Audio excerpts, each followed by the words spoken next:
time. I have some that have thought about moving here.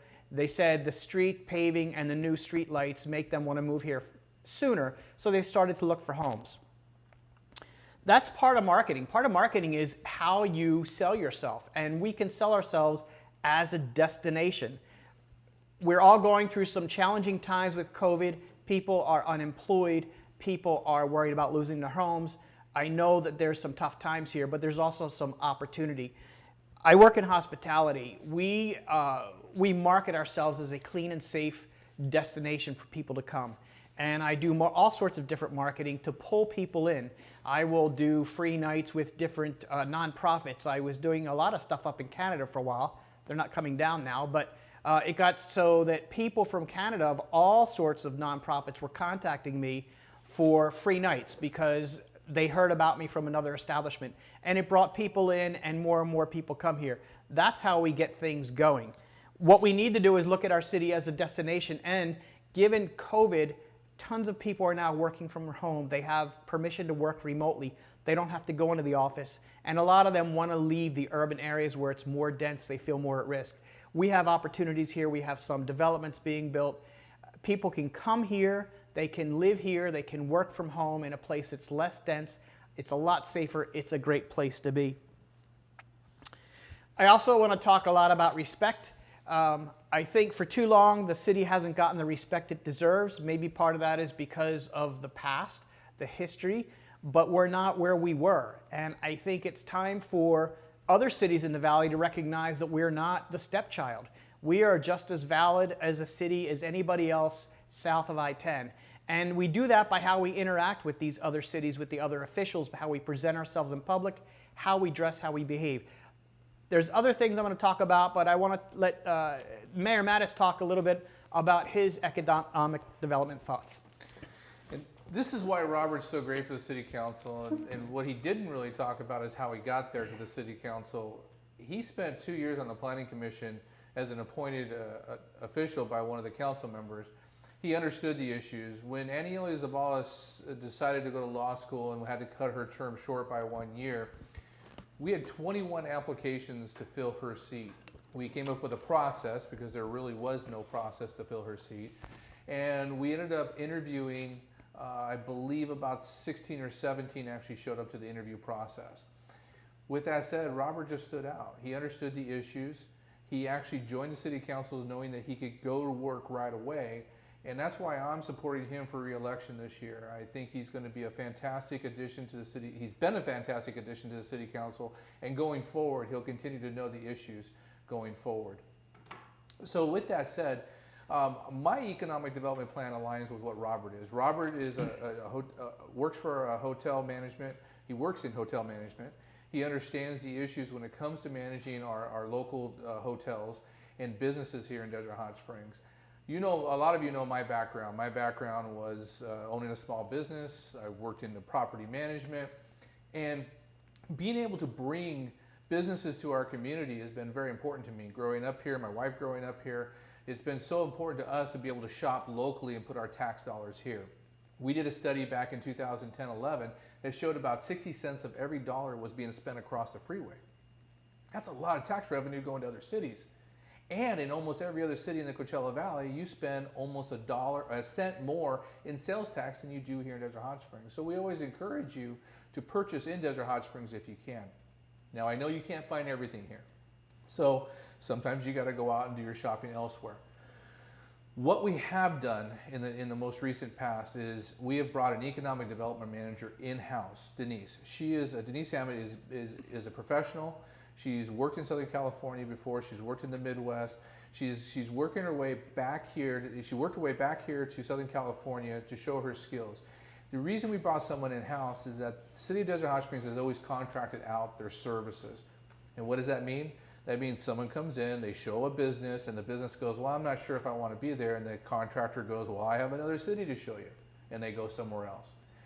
Now we brought someone in-house, Denise, and she is focused since she started late last year to really focus on what Desert Hot Springs needs are and what retail opportunities we need, what businesses we need, and what commercial industrial we need in Desert Hot Springs. And she's going to continue to focus on that. We're going to have some exciting announcements coming up in my State of the City. My State of the City will be sometime in September. We're going to be doing a video production of that because obviously we can't have a State of the City that's live. And we'll be able to replay that on Facebook and the social medias and our website so you can watch it. But we'll have some new exciting announcements coming forth on business opportunities in Desert Hot Springs. The biggest excitement that we've had most recently was the pharmaceutical company.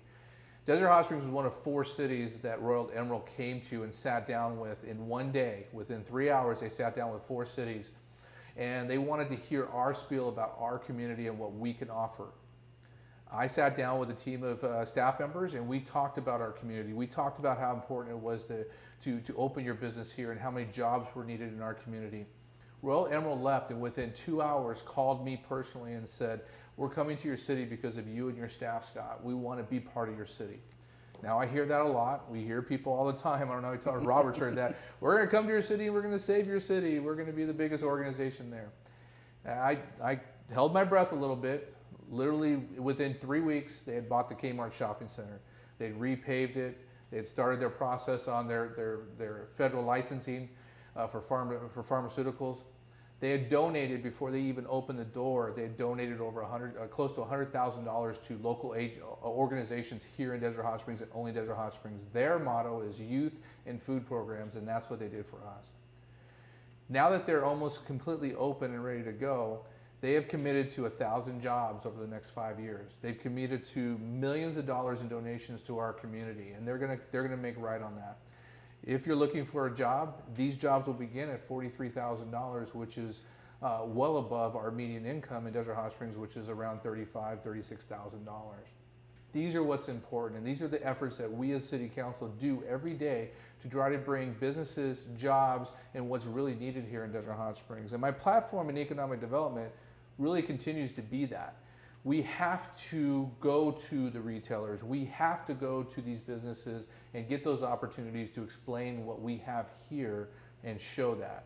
And when we show that, I believe we make them believe that, and that's the reason they're going to open up here. The other part of my plan is this, is that 4 years ago when I became mayor, I sat down with the city manager and his staff and I said, we've got to change our image, meaning visually, along Palm Drive, our businesses, our neighborhoods. And we started that plan along Palm Drive. We started a whole image plan with signage and new medians and new roadways. We've taken in close to $6 million in grant funding for roadways, as you've seen along Palm Drive. With that said, our next step is moving into the neighborhoods. Our code compliance is growing, and we're working on a citizens group to work with code compliance, and we need to go into neighborhoods. People dump trash in their neighborhoods way too much.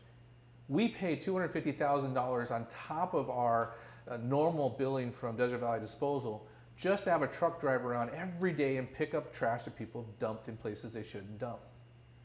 You as a resident can put trash out in front of your home four times a year during the cleanups, and 2 times extra anytime you want. All you gotta do is call and they'll pick it up. And people still dump their trash everywhere. But the city doesn't look as bad because we pay this extra money to have this trash truck pick up trash. It's the same as the graffiti program that we started back in 2008 and 9.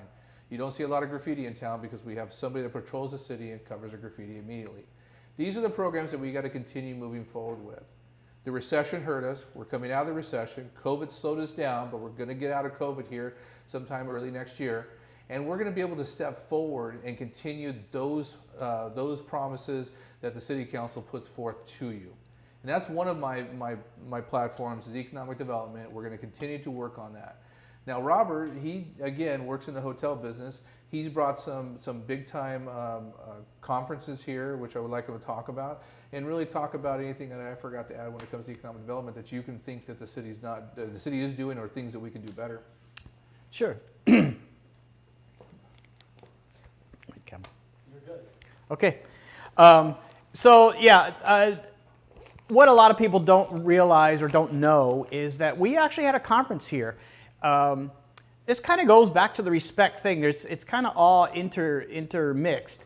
I worked, before I was on City Council, I actually worked with a company called Resort Trends to bring a conference here. It was the 2nd annual Hot Springs Connection Conference. It was a conference of owners of hot springs properties, managers from around the world and across the country.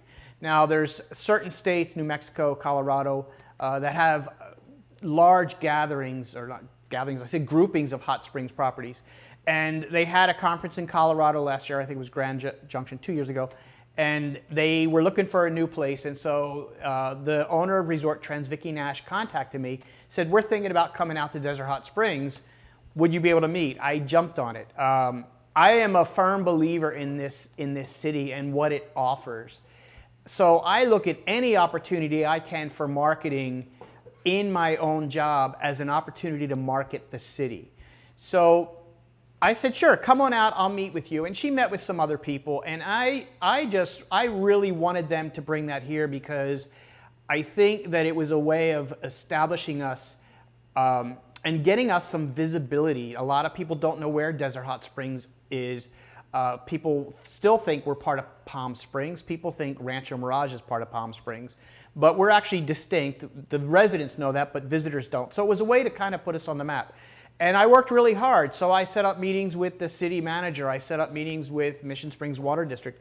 I set up meetings with all sorts of people to help establish that we really, really wanted them here. And in the end, they decided they wanted to hold the conference here. Now, one of the things we couldn't do was we couldn't have the entire conference here.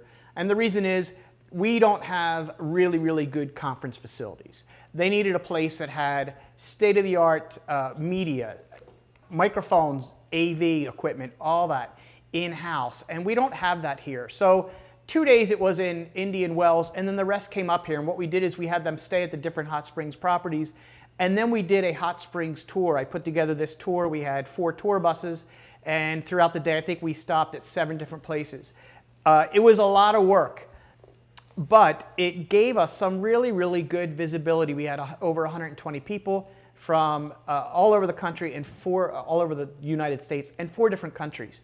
And the feedback we got was so positive that they wanted to have the next year's one here. Now, I talked to Vicki and we said, no, let's wait a few years and then we'll bring it back.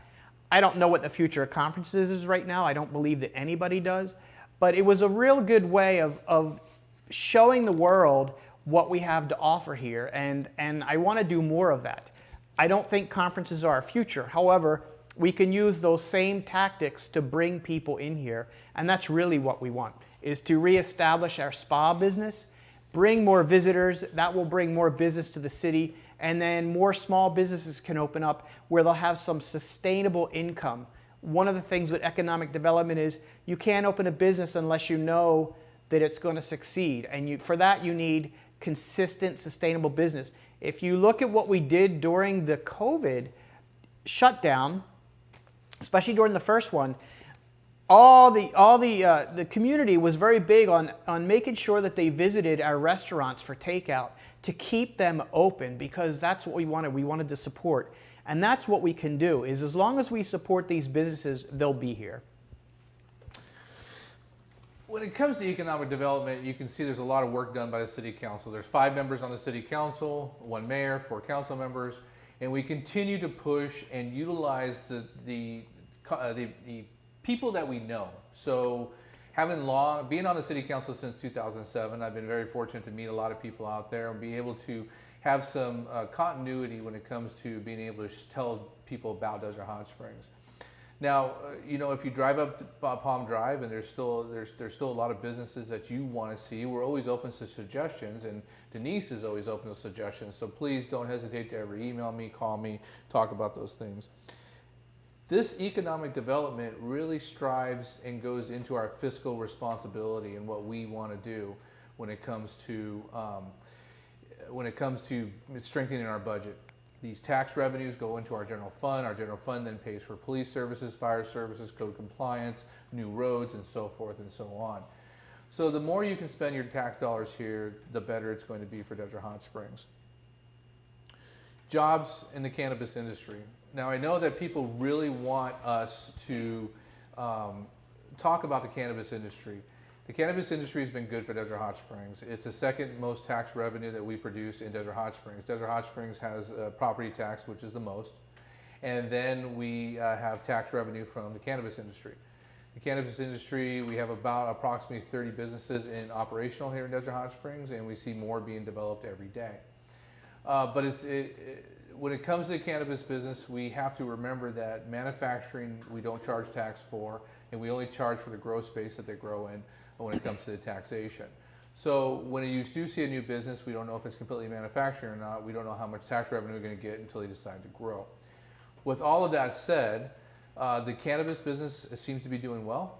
We continue to make strides with that. And what I want to talk about with that is that the strategic plan that we've set forth by the City Council is going to really work into what we call canna-tourism. This is the next economic development opportunity for us. Robert works in a boutique hotel. He understands that it's a niche sometimes, and with this time and day and everything that's going on, we have people that come out here knowing that Desert Hot Springs is a cannabis city. So if they can take the cannabis and be able to utilize it in the hotel safely, stay the night, spend the weekends in our hot water, in our beautiful city, and do maybe some hiking in our beautiful hills, this is an opportunity for people to be able to use the product safely, have it delivered, and/or have a dispensary within the hotel. And these are the things that we're going through as an exercise right now with the City Council, and hopefully have these policies in effect very soon for the future of what Desert Hot Springs and its boutique hotels have. People don't realize that we have this awesome water with high mineral counts, no sulfur smell, and it's something unique across the world here. And Robert probably can talk a lot more about that. But what I also want to say is that we have some other great opportunities we're going to talk about in my next videos when we come up. You'll see little videos go out from our campaign and talk about our position. But you're also going to have another meet and greet in a couple of weeks, which will talk a little bit more about our community programs and where we're going. And I really want to put a cliffhanger out there and talk about the Sand to Snow a little bit. The Sand to Snow Monument, which is all our hills behind us and into the San Gorgonio Mountains. The opportunities that we have to bring visitors to Desert Hot Springs is going to be great. So we're going to talk a lot more about that in 2 weeks. But with that said, Robert has a little more with his platform. I'm going to talk a little bit more for a few more minutes on where else he's going with his platform. And then we're going to have Victoria ask questions that are coming in live from you. Robert? So, I did economic development. I did talk a little bit about the spas. We have some really great properties here that can be redeveloped. Some of them are defunct, some of them are just run down and not doing so well. This is a very challenging time for everybody in hospitality. Large hotel companies are losing. They are going under in some cases. I just read the other day that about 25% of hospitality businesses right now are on the verge of foreclosure. The bigger companies have a harder time than some of our smaller places. I think we are uniquely positioned right now to somehow get through the next year or two. They don't expect hospitality to come back to 2019 levels until 2023 or 2024. That's a pretty far away timeline. It's at least 3 years. However, I do think that we can survive. And one of the reasons is, again, it's our unique position. We have some small properties here. For instance, the one I work at, the majority of the property is outside. Most of the activities of these places are outside. They're not large indoor places such as, say, a Marriott or a Hilton or something like that. Sure, they have their little outside pools, but they have restaurants inside. It's mostly inside. It's mostly inside ventilation. We are away from Palm Springs. Some of the feedback that I've had, we have received quite a number of new guests. We've had a lot of return guests, but we've had some new ones who were looking for something a little bit further out from Palm Springs because when they go in season, Village Fest, it's really crowded, and right now crowds are something they're trying to avoid. I think what we can do is attract the people that want to get away from just what is the norm of the resort. We are a little less polished than Palm Springs or Rancho Mirage. We don't have tons of trees and flowers and everything else. And that's actually an appeal for a lot of people, especially the people who want to go to Joshua Tree, the hikers, as Mayor Mattis mentioned, the sand to snow people, all these outdoor type people, a lot of them come here. We get a lot of day visitors from Joshua Tree. They're staying up there, they're hiking. They want to come here, they want to soak in hot springs water because it helps soothe their muscles after a hike.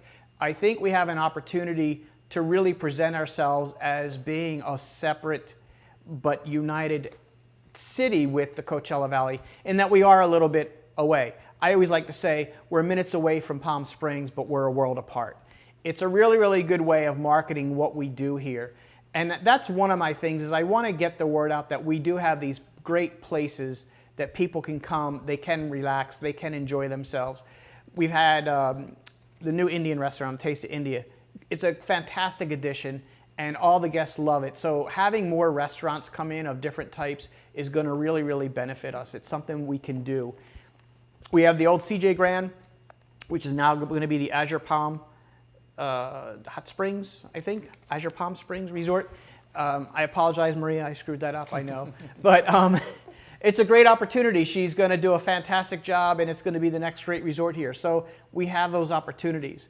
The other thing I'm really big on is in education.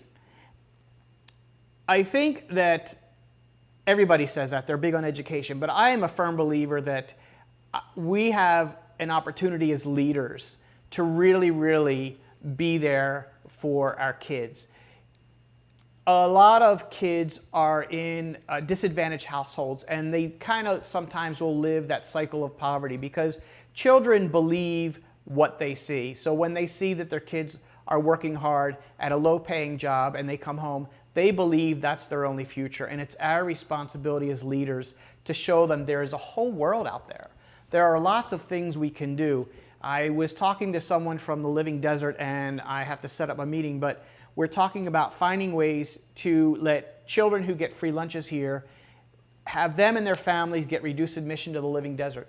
I think a lot of the kids here probably haven't gone to the Living Desert. It's an opportunity for them to see a world different, talk to people, see animals that are a lot different. Not everybody can go down to San Diego.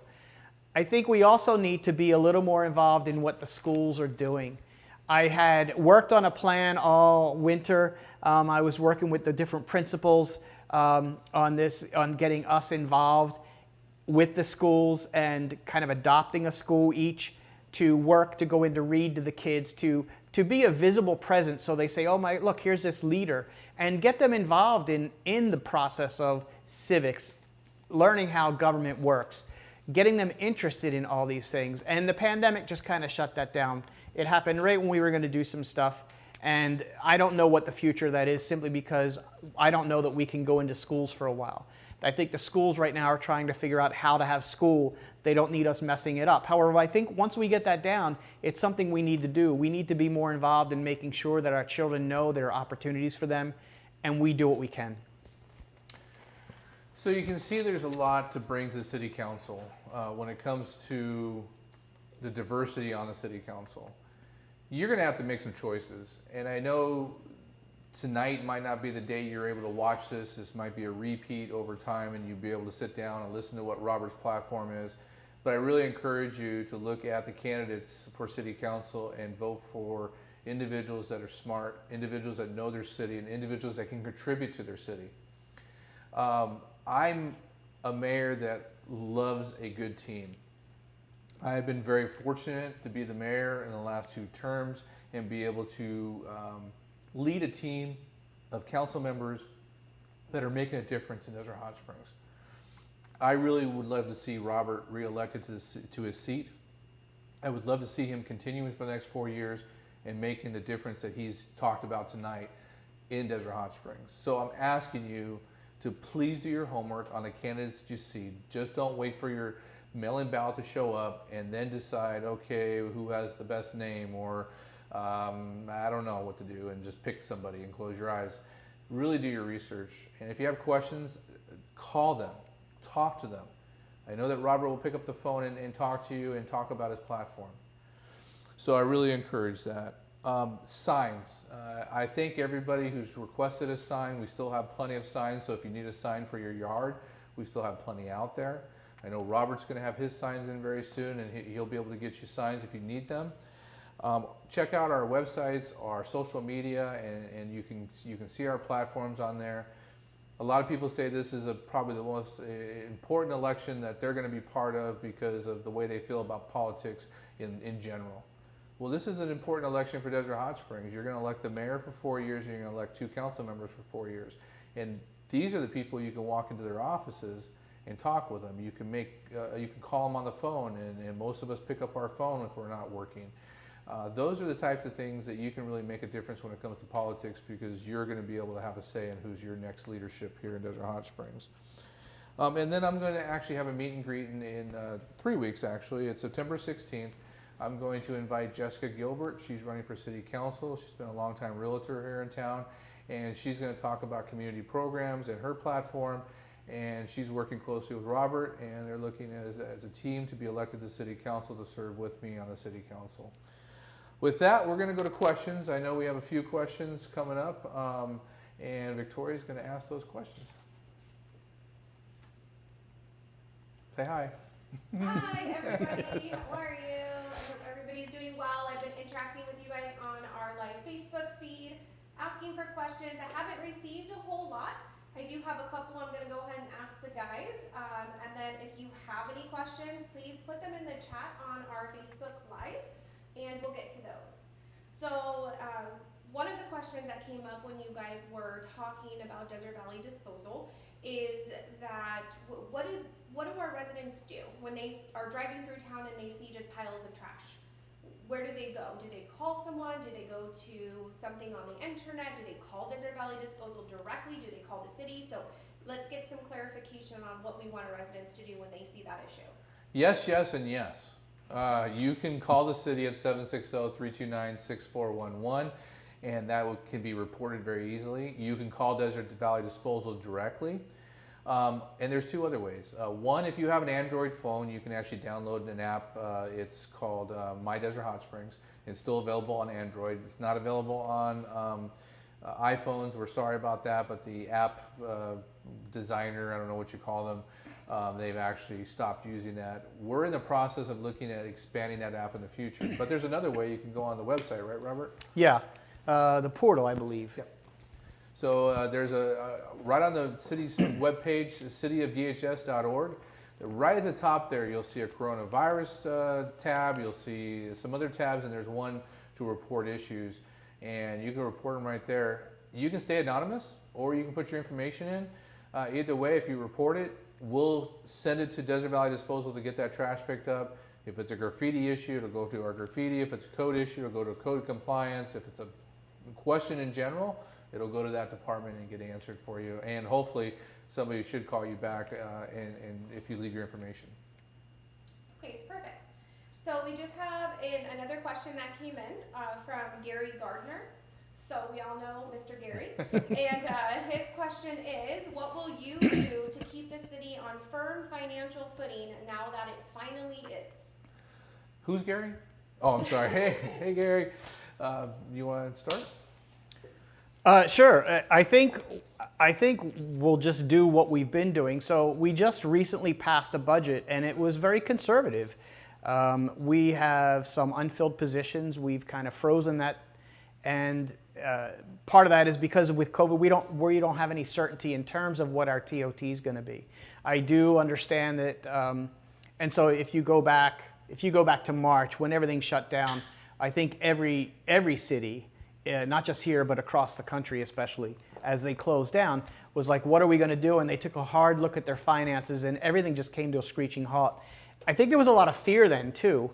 I certainly had conversations with city manager and deputy city manager about my thoughts regarding projections for TOT, for hotel taxes, because I did believe they were going to go way down. Obviously, they went way down because we shut down for 3 months.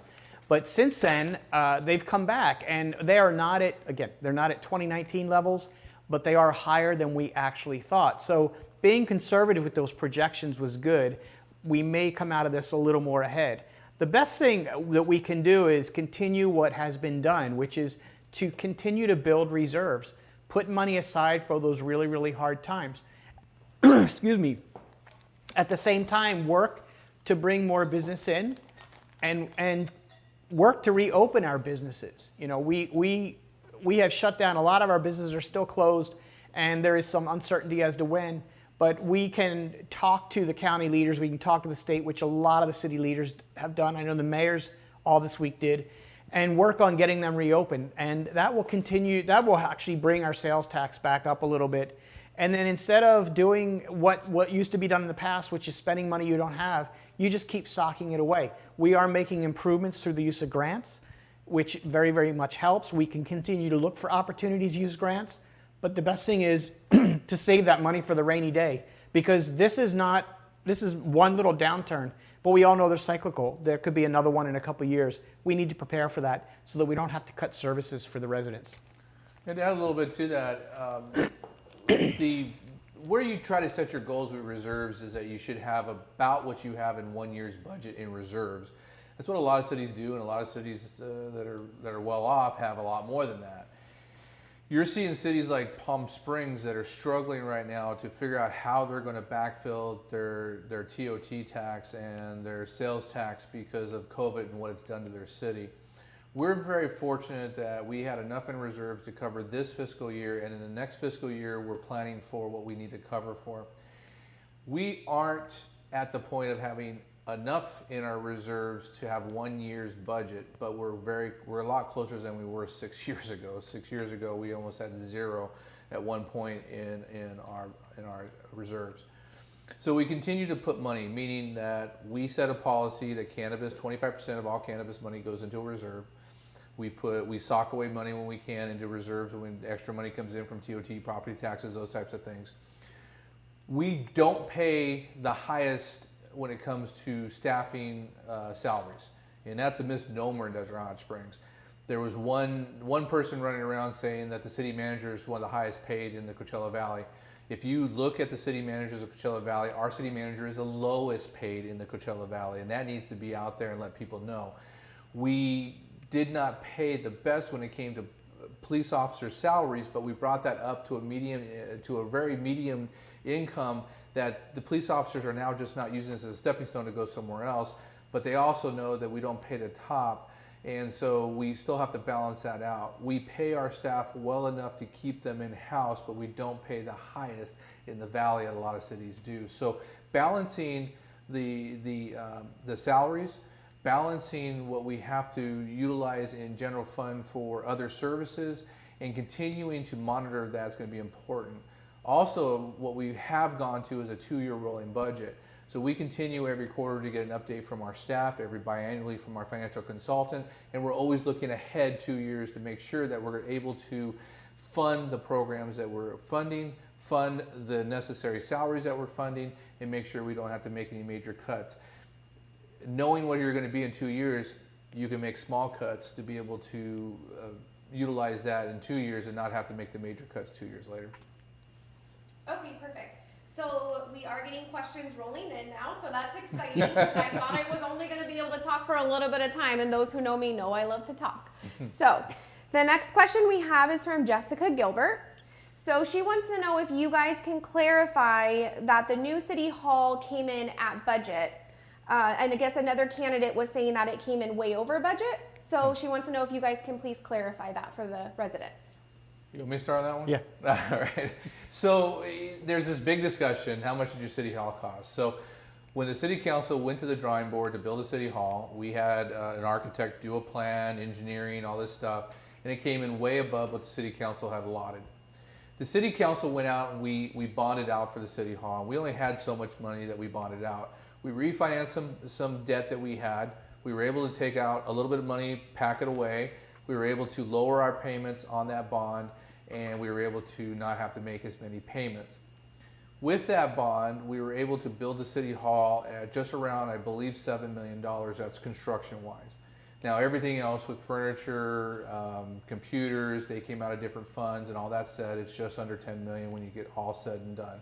But the actual construction was under budget, or at budget, exactly what the city council wanted it, and it was done with bond money that was actually going to be paid back over time. It wasn't taken out of our general fund. It wasn't something that was taken away from other programs. We continue to have the general fund budget go forward. And again, the City Hall came in at budget. Anything to add to that? And it actually came in early. It was scheduled for fall, and I believe eventually we'll have a grand opening where we can all stand out there together. But it is functioning right now, and so they came in on budget and ahead of schedule, which is a really nice thing. And what I wanted to add too, so when we were doing research as a city council on city halls, the average city hall was $20 to $25 million, and that's what cities were building them for. We did ours for under $10 million. We did it for within the construction of $7 million. Those things are important when it comes to your leadership in town, is to be able to do things within a reasonable conservative budget, and our city staff did that. Again, the city hall was combined with the police department at one time. The police department was busting out. City moved into some construction trailers for a short period of time, and unfortunately the recession hit, and those trailers ended up being utilized for over 12 years, 13 years.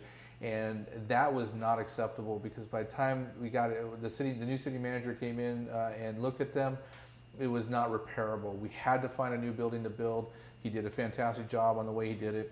He did it very conservatively. Okay, perfect. So we have a question from Brian Brodowski.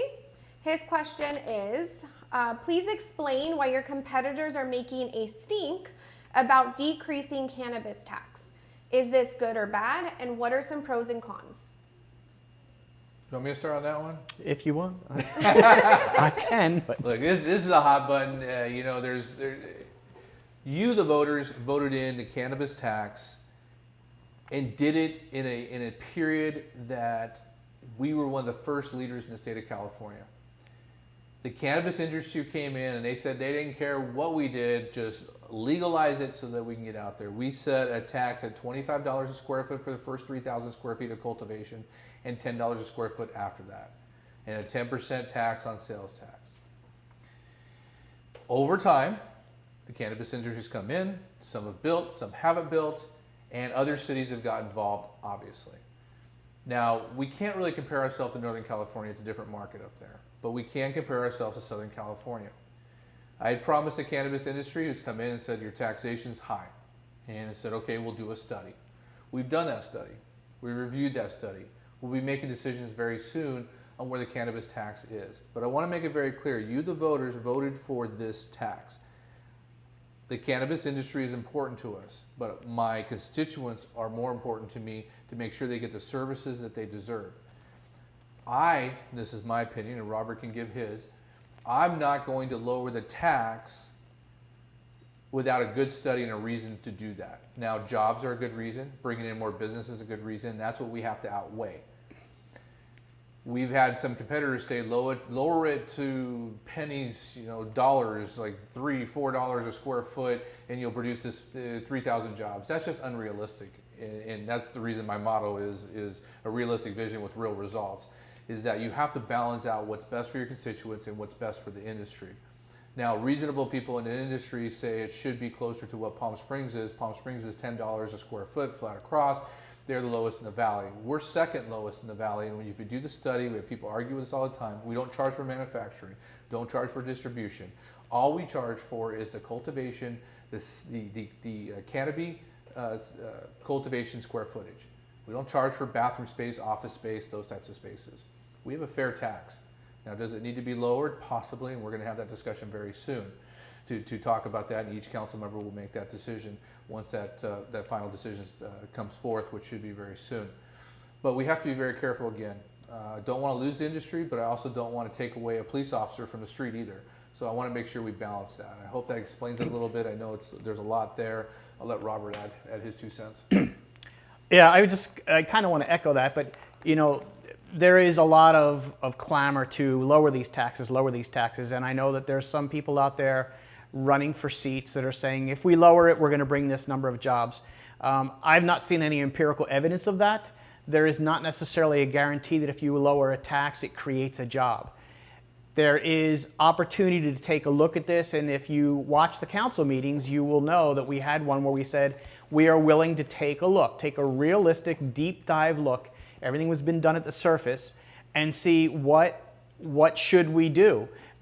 Do we lower that first 3,000 or do we not? Do we make it a flat rate across the board?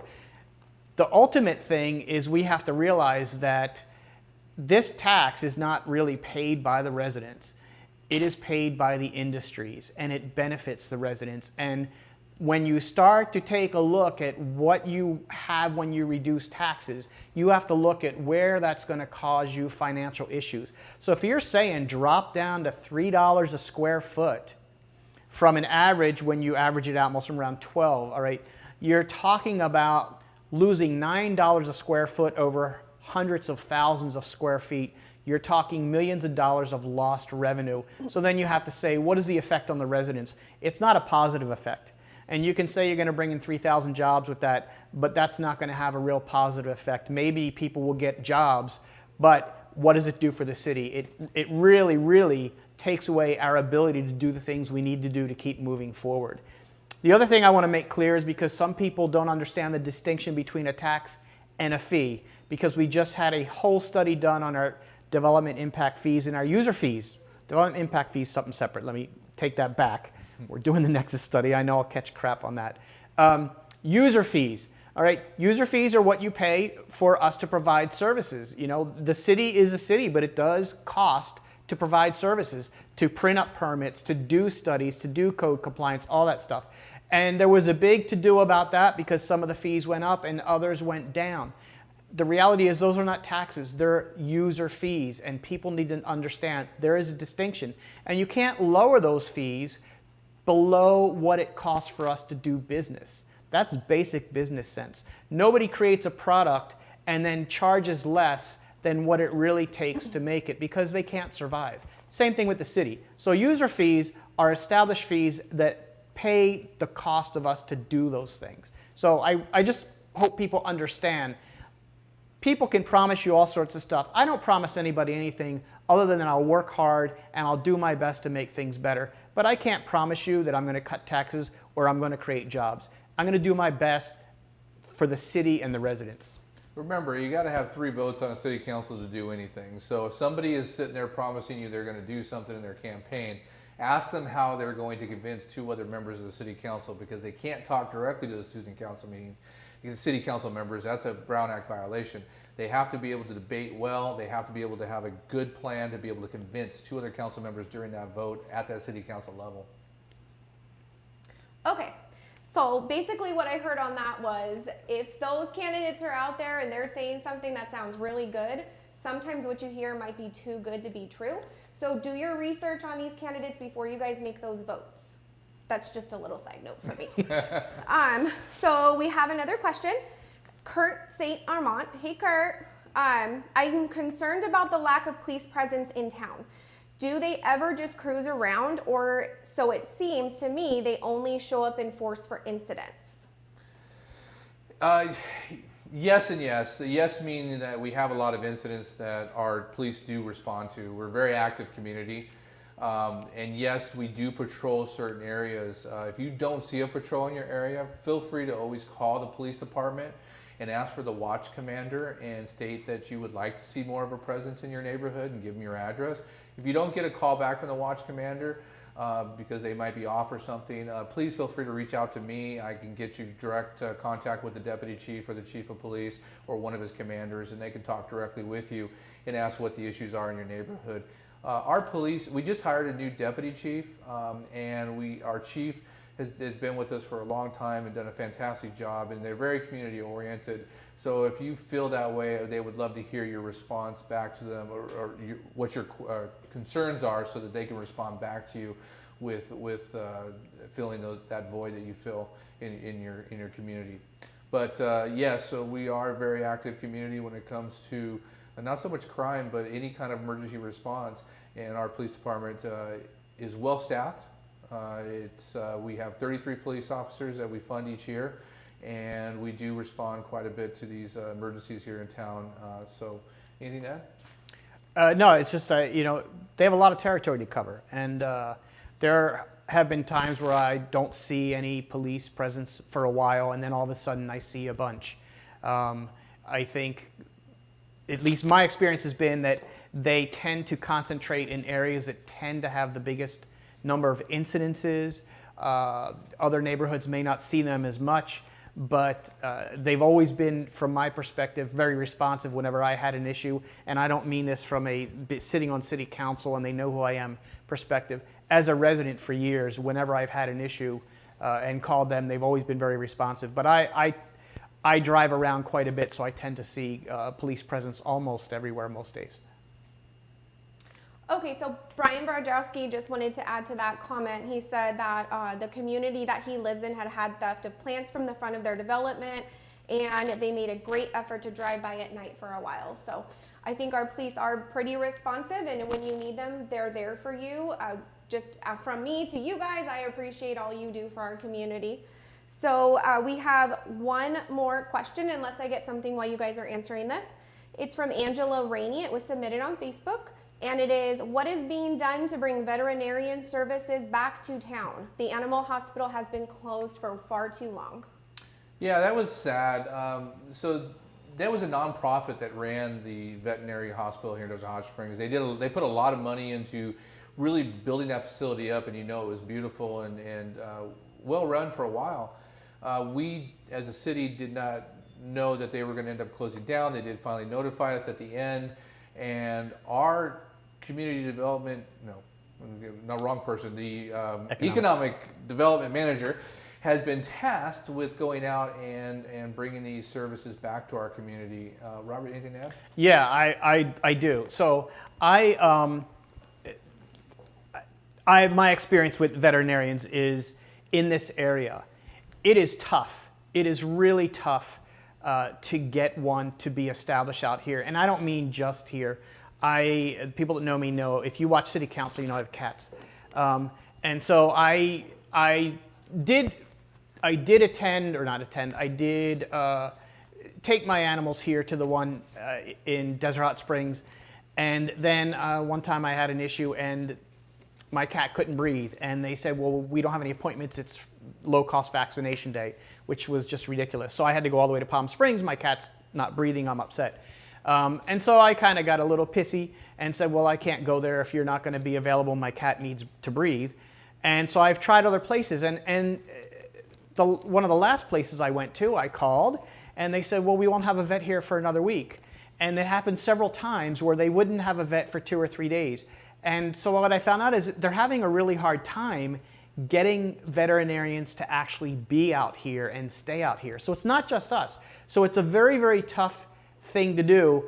I know animal control goes to Carter. I've been to Carter. I've been to VCA. I don't like, those of you who have cats know, it's the death howl. And if I can get there in 5 minutes and not have to put up with that for 20, it's much better for everybody. I would love to see a vet, and I think that that's something we need to really make a priority, but I do think it's a tough sell to kind of get people to come out here as veterinarians. They need to make money, and as most people know, medical school, veterinary school, you come out with a lot of debt, hundreds of thousands of dollars in debt, and sometimes they maybe can't afford to come out here because they can't pay their bills. Okay. So we have no more questions. There's been no other questions submitted. Just remember, I'm sure Scott will remind you all that we are going to have another meet and greet with Jessica Gilbert in a couple weeks. So please feel free to submit questions for that meet and greet. And I'm gonna throw it back to the guys. For myself, I appreciate you guys being with us tonight, and I look forward to seeing you guys again. I'm always available to you, just as Scott is. So to close our meet and greet, we always try to stay within an hour, and we've done that tonight again. Thank you to everybody who's participated. You can go to vote.scottmattis.com. You can endorse me. That'd be huge. I know there's quite a few that like to volunteer. If you want to volunteer, I don't have a lot of things you can do yet, but coming in the next week or so, we'll have some phone lists that you can make some phone calls. We also have plenty of signs out and around the roads, and people like to kick over, or the wind likes to blow over, or I even had one ran over the other day because I think they really liked me. What do you think, Robert? So if you're out and about as a volunteer and you see a sign down, don't hesitate to stop and put it back up. Just be very careful when you're out on the roadways. And if there's anything else you suggest that you would like to help out with, we'd be happy to have you volunteer. On our website also is a way to register. If you haven't registered, or you don't know if you moved recently and your address might not be correct, go to our website, push on the registration tab. It'll take you directly to the state's website, and they'll be able to get you registered and everything that you need for the election. Remember that you'll need to be registered, I believe it's by around October 15th-ish, maybe a little bit later than that, but to be able to vote in this election.